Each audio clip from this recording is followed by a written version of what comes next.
अब हम अर्थव्यवस्था और मार्केट्स की बात करते हैं। आज खबर आई कि अमेरिकी निवेश कंपनी फ्रैंकलिन टेम्पल्टन ने अपने 6 डेट म्यूचुअल बॉन्ड स्कीम को बंद करने का उसने ऐलान किया। यानी लोग अब ये म्यूचुअल बॉन्ड्स ना खरीद सकेंगे ना बेच सकेंगे। इन स्कीम्स जो होती है SIP वगैरह, वो भी इस पर काम नहीं करेंगी। कंपनी का कहना है कि भारतीय बाजारों में अब लिक्विडिटी की इतनी कमी है कि कोई भी ये बॉन्ड नहीं ले रहा। यही नहीं, कोविड-19 के बाद बहुत बड़े पैमाने पर लोगों ने ये बॉन्ड एनकैश कराना शुरू कर दिए। इन बॉन्ड्स में करीब 30,000 करोड़ रुपए का निवेश था। और हमारे साथ खास मेहमान मौजूद हैं इस पर चर्चा करने के लिए कि ये फंड का फंडा क्या है। हमारे साथ धीरेन्द्र कुमार जी हैं जो कि वैल्यू रिसर्च के CEO हैं। आपका बहुत बहुत स्वागत है धीरेन्द्र जी। सबसे पहले आपसे ये समझना चाहेंगे कि आखिर ये फैसला जो इस कंपनी ने किया है, क्यों किया? ये जो फंड है, ये 6 फंड है।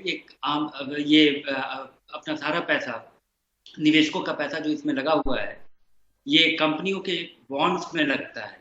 और कंपनियों के बॉन्ड में जो पैसा लगता है उसके बारे में लोगों को ऐसी आशंका है कि जब भी आप कोई बॉन्ड खरीदते हैं तो आप निवेशक की उम्मीद होती है कि आपको जो ब्याज है और जो आपकी पूंजी है उसके मैच्योरिटी खत्म होने पे मिल जाएगी। उसके बारे में लोग आशंकित थे। और ये जो रिस्क का परसेप्शन जो बदला है इस लॉकडाउन की वजह से, लोगों को उम्मीद है कि बहुत सारी कंपनियां दिवालिया हो जाएंगी। दिवालिया नहीं होंगी तो एटलीस्ट उनकी फाइनेंशियल, उनकी वित्तीय स्थिति इतनी खराब होगी कि वो समय पे अपना शायद पैसा नहीं दे पाए। इस डर के वजह से निवेशकों ने अपना पैसा निकाला है।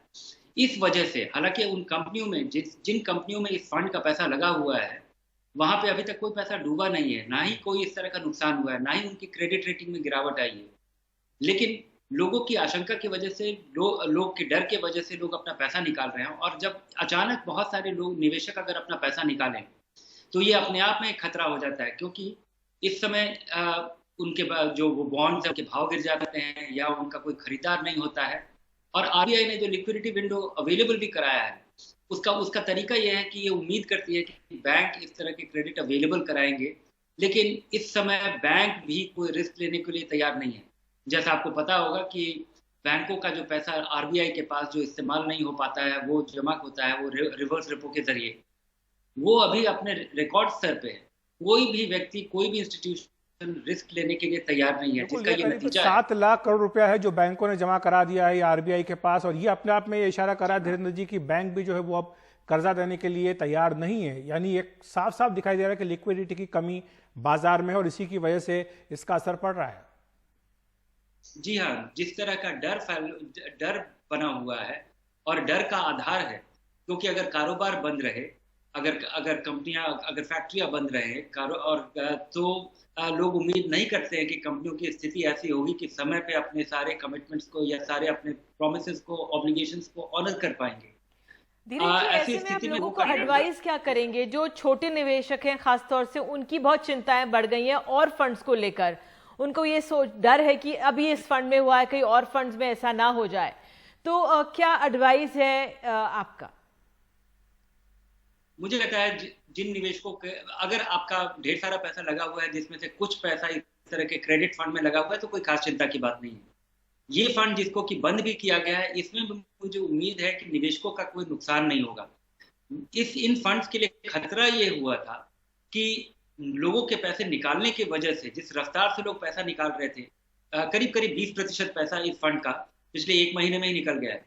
तो जिस रफ्तार से निकालने की वजह से, जो भगदड़ मचने की वजह से जिस तरह से निवेशकों का नुकसान हो सकता था, वो नुकसान रुक गया है। हाँ, अब वो अपना आजादी से अपना पैसा नहीं निकाल सकते। निवेशकों को मेरी सलाह होगी कि आपका जो इमरजेंसी का जो पैसा है वो बैंक में रखिए या अपने पास जेब में रखिए, क्योंकि ये समय बिल्कुल नहीं है कोई किस तरह का रिस्क लेने का। और सारी अनिश्चितता अभी भी बनी हुई है। अगर ये कोरोना के वायरस की वजह से अगर ये लॉकडाउन 3-4 महीने चलता रहा या अगर दोबारा से ये रिकवर होता है तो हमें उम्मीद करनी चाहिए कि फाइनेंशियल स्टेबिलिटी नहीं आएगी और लोगों का नुकसान होगा। धीरेन्द्र जी, जो आपने कहा कि सेफ्टी के लिए आप बैंक में रखें या अपने पास जेब में रखें पैसा, क्या मायने सेफ्टी किस तरह से सुरक्षित अपना पैसा रख सकते हैं?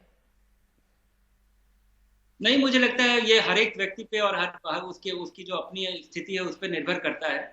इस बात पे भी निर्भर करता है कि आपकी नौकरी कितनी पक्की है, आपकी नौकरी कितने खतरे में है इस लॉकडाउन की वजह से। और इसका आकलन कोई व्यक्ति खुद ही कर सकता है।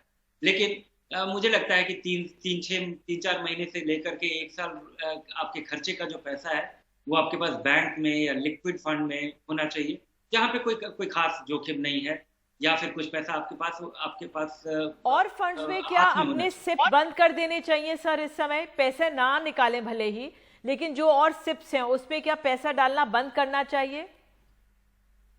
नहीं, जो म्यूचुअल फंड का जो SIP है, ये हमें पता है कि बड़ी अनिश्चितता है, बाजार में गिरावट का दौर भी चलेगा, लेकिन SIP एक बहुत ही इम्पोर्टेंट जरिया है क्योंकि SIP आप आमतौर पे इक्विटी फंड में करते हैं, और इक्विटी फंड में जो पैसा है वो कम से कम आपका 5 साल से ज्यादा का लगा होना चाहिए।